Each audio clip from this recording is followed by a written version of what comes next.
Money Radio, discussing the business of making and spending money. Good day to all of you out there following us on Money Radio in Nigeria and abroad. You're welcome to a fresh week of Leadership Podcast. The topic we're discussing today on Money Radio is increasing agriculture with improved technologies and innovation. And with me, I'm your host, Case Hammond. With me in the studio is Mr. Anthony Uku. Thank you. Good Yeah. to be here. Yeah, and hope all of you had a nice weekend. So you're welcome. The topic we're discussing actually is a fitting one because Nigeria finds itself in a looming crisis, agriculture or food crisis. We say so because between it was March this year, the Food and Agriculture Organization of the United Nations Food and Agriculture Organization released a report. And part of what is written in that report is a dire situation. The report says, for example, that between 2016 and 2019, Nigeria exported agricultural products to the tune of 803 billion naira. But at the same time, we imported agricultural products to the tune of 2.35 trillion. 3.35 trillion naira. That is about 4 times what we imported compared to what we exported. And that puts us in a dire situation. It puts us in a dire situation because it has been projected that by 2050, that is about 28 years from now, Nigeria's population will be somewhere in the neighborhood of 400 million. If we get to that 400 million mark and we are importing food to that extent, and the prices of oil and other commodities that we export, our crude, is not something you can rely on because it's always fluctuating, not stable. So that puts us in a dire situation. We are not agriculture or food secure yet. So what can be done? What are the problems? That's what we are here to discuss today. Listen, you're welcome again. Thank you. So what are the problems? Oh, well, first, let me put this in perspective. Of course, with the huge population in Nigeria, over 200 million currently, the food demand for the country is very, very huge. So even if all that Nigerians were focusing on was to feed ourselves, everyone will be adequately, there will be something for technically everyone to do. Yeah. All through the food value chain for Nigeria to be sufficiently secured in terms of food. But let's say since the discovery of oil in commercial quantity, Nigeria has gone back on doing something concrete in terms of providing for food for Nigerians. I remember I grew up hearing about the groundnut pyramids, yam, when there's a food festival, you see everywhere bubbling with all kinds of food. Go to the villages, everywhere there was food of all manner, yam, maize, groundnut, cassava. In all parts of the country, there's one food that was produced in abundance and then taken to other parts, and that was the mainstay. At this point, Nigeria agriculture contributed about 40% to the country's GDP at that time, which was yes, significant. I want to remind you, that was in the 60s. That was when Nigeria's population was around 70 million. Today, Nigeria's population is around 212 million by some reports. Some the World Bank says 209 million. So somewhere between there, we find ourselves. And today, you were mentioning 40% contribution to GDP. Today, Nigeria's agriculture contributes about 22.35% to GDP as of March 2021, according to the Food and Agriculture Organization. It has even gone down. You're talking of March. As at June, the contribution went down to 22.13%. That means, so it's still going down. yeah, So we are in the country finds itself in a dire situation in terms of food security. Already in July, the Food and Agricultural Organization, as part of its World Food Program, placed Nigeria as a hunger hotspot. So, along with 22 other spots around the world. So the situation is already critical. it is. Because of the lip service that policymakers have played to most of the plans and programs that have been put on ground in past years. You know, it may shock you that 70% of Nigerians are actually engaged in some agricultural activities or the other. If 70% of your population is producing only about 22% of your the GDP, that means there is a problem. There's a big problem, and Now, the problem lies in the issue of remaining in subsistence farming in this era of high-tech innovation in agriculture. We can't keep the country's population has grown exponentially, and we're still handling the issue of agriculture as if we're still feeding when the country was less than half of the current population. you know, as we say in local parlance, there is need this time to shine our eyes. We need to shine our eyes because the situation is getting dire. Some of those issues that have been pointed out by experts include poor land tenure system, low level of irrigation, low technology, high production cost, and poor distribution inputs, limited financing, high cost of post-harvest losses, and just name them, access to market. All of those have been pointed out. Now, can we touch on these points? Land tenure system, how is it affecting the production? Well, the land tenure system in which Are people hoarding the land? people are not holding the land, but let's say right now, government owns land. So why doesn't government give this land out? Because according to that report, there are people who are actually under some agriculture imports or some, how do I put it? Let's say some latent resources are not being put to use. It may be expertise, it may be land, it may be technology, but they are not being put to use on enough land. So how come somebody has the means to produce and is not producing because of shortage of land? Well, though there is the issues with land tenure or land use, I'm not sure it has really affected agriculture to a very large extent.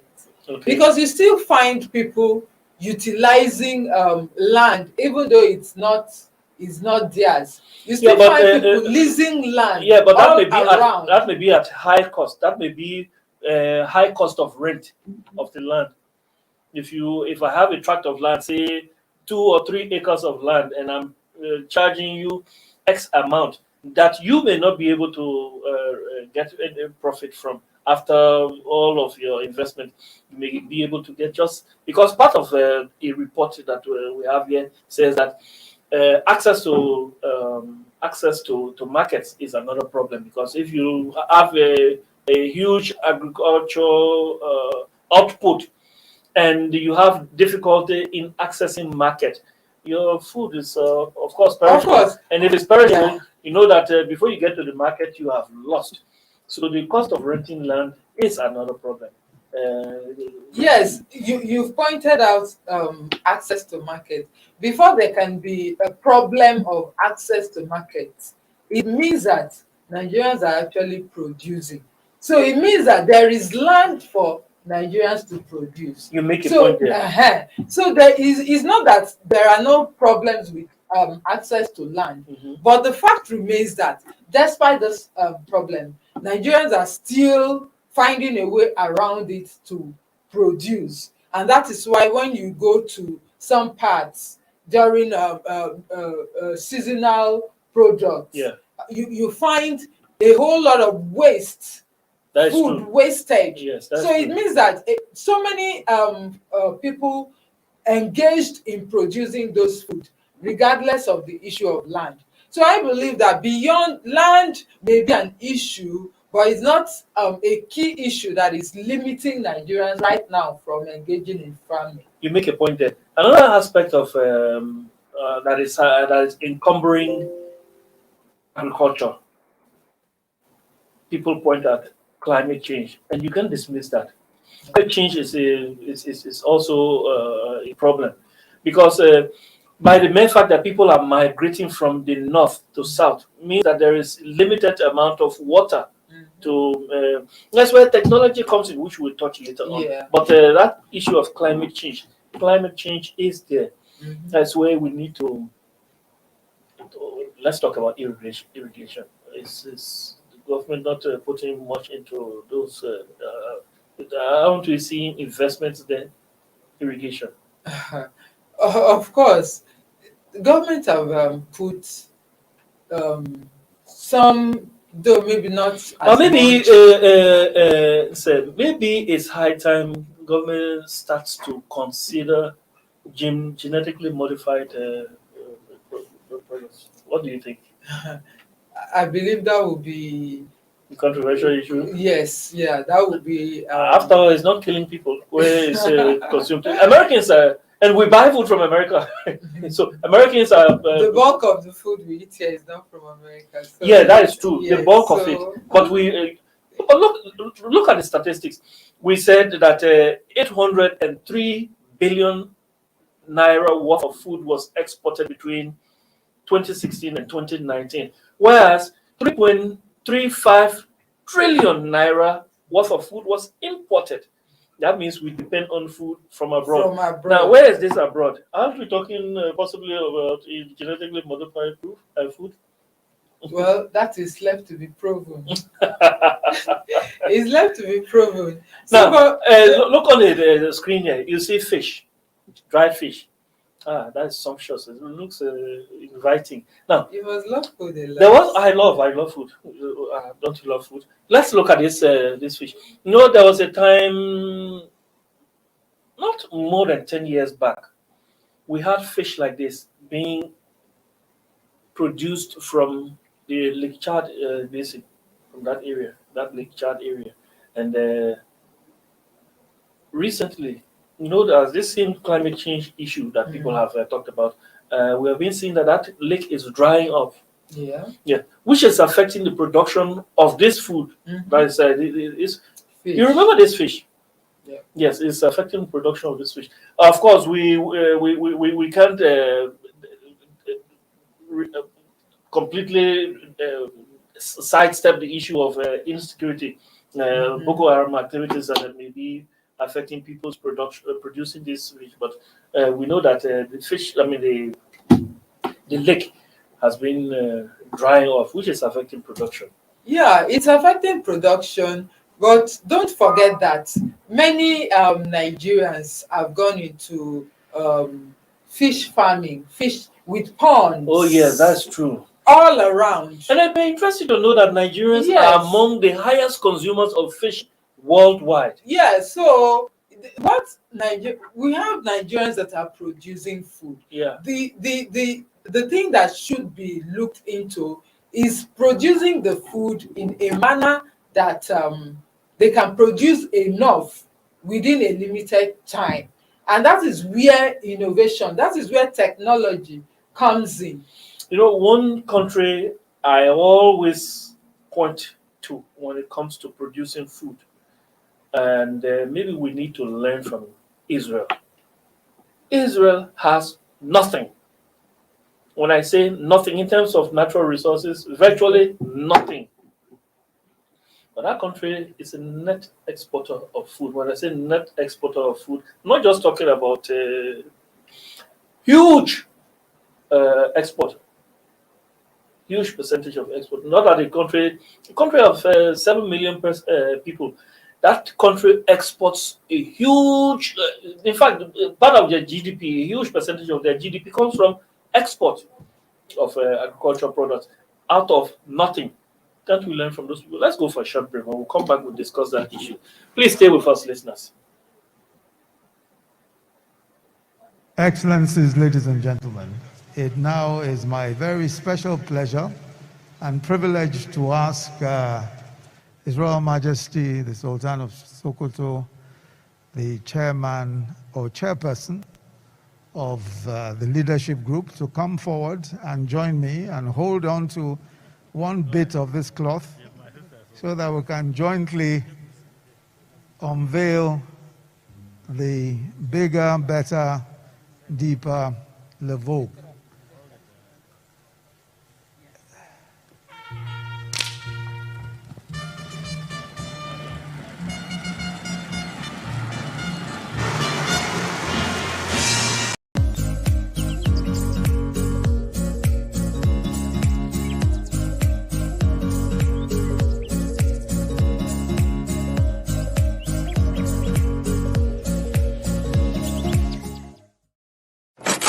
Money Radio, discussing the business of making and spending money. Welcome back, listeners.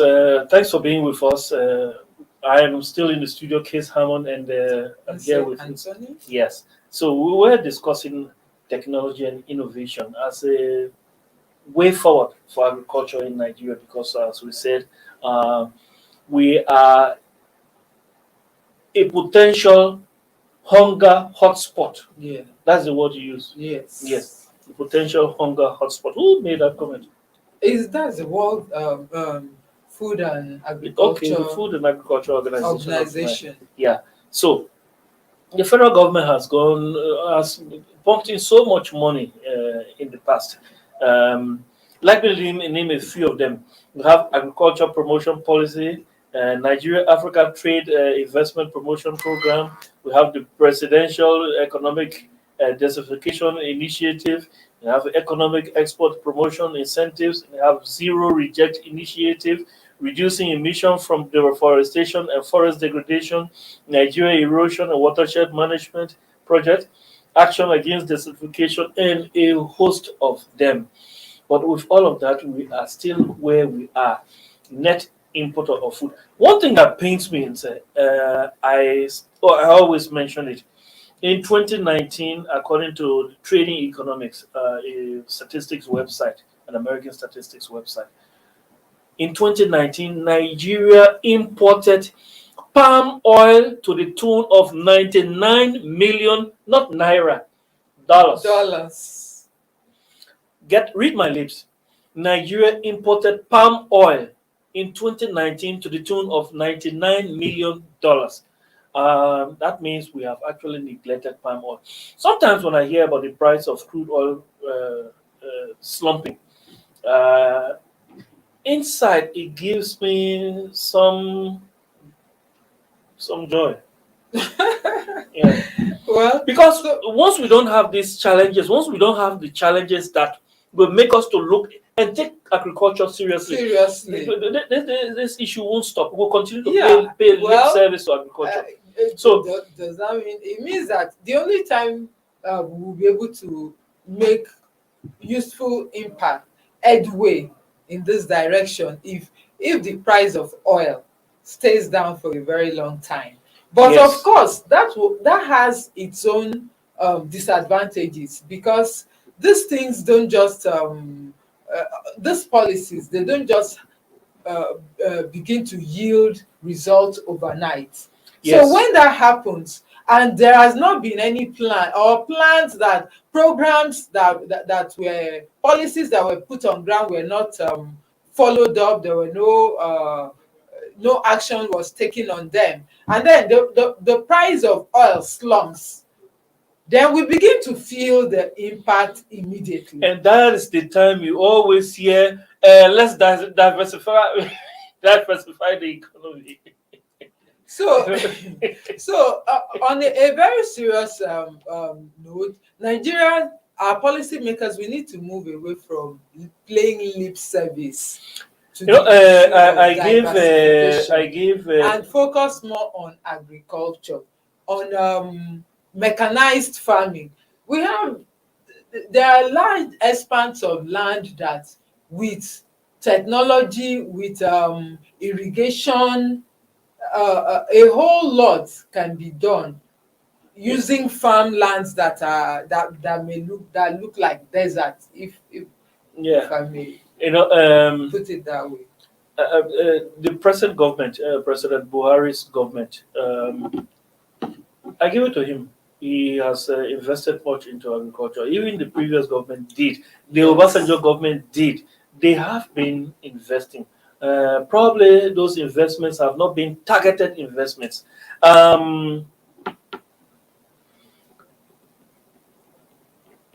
President Buhari put pen to paper. He signed an education policy last year. I like that, where there are incentives for people who work in the education ministry or the education sector. Yes, including admission into university, scholarships, being guaranteed a job when you come out as an education graduate. Years of service. He gave. I love what he did. He actually gave incentives for people for to study education. Yes. So this should be extended to agriculture. And not only that, I listened to a minister speak just not long ago, and I like what he said. There are people who need to be absorbed in the universities based on their passion, and not just based on how much grades how much they make in JAM before they can be admitted into the university. Whereas there may be space for 500 students, but because of JAM results or because of entry, you limit that.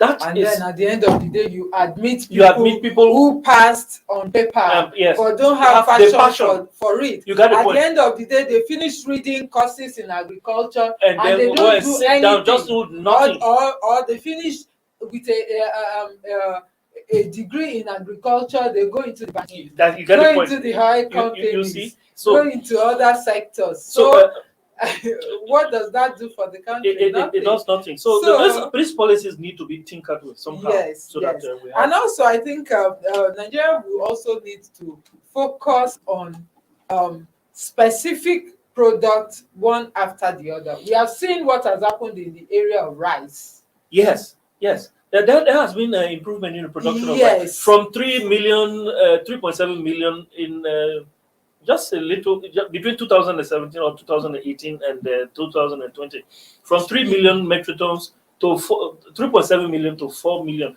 But we still have a deficit. Of course, we still have a deficit of 3 million metric tons of rice. But that is a step in the right direction. Of course, with this Central Bank of Nigeria's Anchor Borrowers Program, we have seen the local production of rice being seriously ramped up. And there has also been a lot of enlightenment. Now you find so many people preferring Nigerian rice. In fact, that's what I eat this morning. Of course, preferring Nigerian. I can't remember the year I had foreign rice in Yeah. my home, and I don't enjoy it. It's very tasty. Yes. To have the local rice is very tasty. Yes, So it is. if we have targeted programs like that, and it is followed through consistently, we'll find out that we'll be making headway towards this food security thing that we're talking about. Yes, just before we switch topics, there is this in terms of deforestation, which is one of the factors militating against agricultural production. We talk about increased technology, but let's look at also the issue of natural gas. People are turning away from the use of charcoal, and firewood to the use of gas. This high cost now, or the rising cost, is actually discouraging people from switching over. So government needs to look into that. Just before we go, let's look at another topic. Let's just touch on another topic. Auto policy. Let's say, about 3 years ago, when the German chancellor came to Nigeria, she also, Angela Merkel, the one who just resigned. Of course, they are having elections in Germany, and her party lost. Yesterday.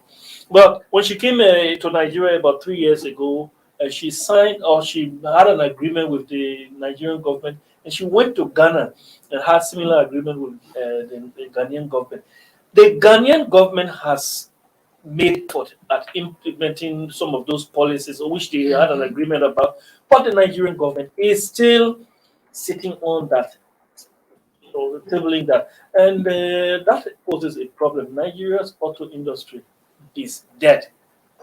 But now, like Ghana's auto policy is actually. By the way, these are topics that were discussed in national economy on pages 12 and 13 yesterday. So that auto policy, nothing has happened about it, and because of that, investors are scared to come and invest in the Nigerian market. What do you have to say about that? Well, Nigeria has not signing that auto policy into law is affecting the country. Nigeria still depends a lot on imported vehicles. Yeah. The data we have, though that data is somehow, to me, we have it. Do you think it's cooked? Well, I don't. The data there is that 400,000 vehicles were imported in 5 years. I don't see that, because except to say that that was what the ports recorded, and most of the vehicles were brought in. They are smuggled. Were smuggled in. Yeah. And last year also, the Minister of Finance mentioned that 1.8 trillion was spent on importing vehicles for just 1 year. 1.8 trillion, and that is the official figure available to her, and much, maybe let's say maybe 50% of these have come in through have been smuggled in, and they are not recorded. So what happens? Nigeria continues to lose out. And this is affecting everything, especially affecting revenue generation, affecting job losses, affecting in terms of foreign exchange. And that's why we're having this issue of forex crisis right now. Like our chairman would say, Nigeria is a member of the Economic Community of West African States, ECOWAS, and Nigeria is also a signatory to the AFTA agreement. Very soon, if things continue like this, with Ghana's auto policy, that our neighbor, Ghana, will make their money from the Nigerian market, because they will have a right, based on the agreement Nigeria has with ECOWAS and AFTA. They will have a right to export their made in or assembled in Ghana, whatever you say. They will have their right to export their vehicles to Nigeria. Nigeria will become that market, which Of course, this will be like the elephant meat or the whale meat that, or you can cut and cut and cut, it won't finish. Yes, Yeah. but Nigeria will have to solve. Nigeria needs something for it. So our lawmakers need to act and act fast. Otherwise, this will we're actually going to give our lose our market to these neighboring countries. So, you have any Yes. point? Yes, I just want to read something, so a little bit of something here. Yeah. It said in 1980, the Nigeria $1 was 80 kobo Yes. in 1980. Yeah.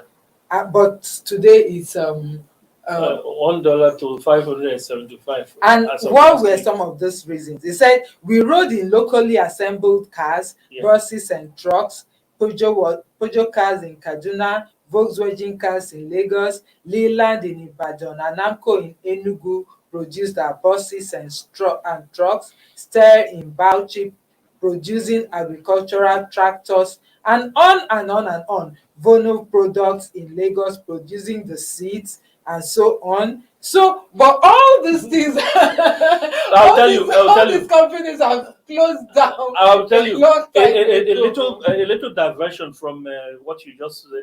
When I was in Liberia as a boy, the tape recorder I was using, a sharp tape recorder, was assembled in Port Harcourt. So I read it there on the body of that tape recorder. It was, this big tape recorder with the sound box. yes.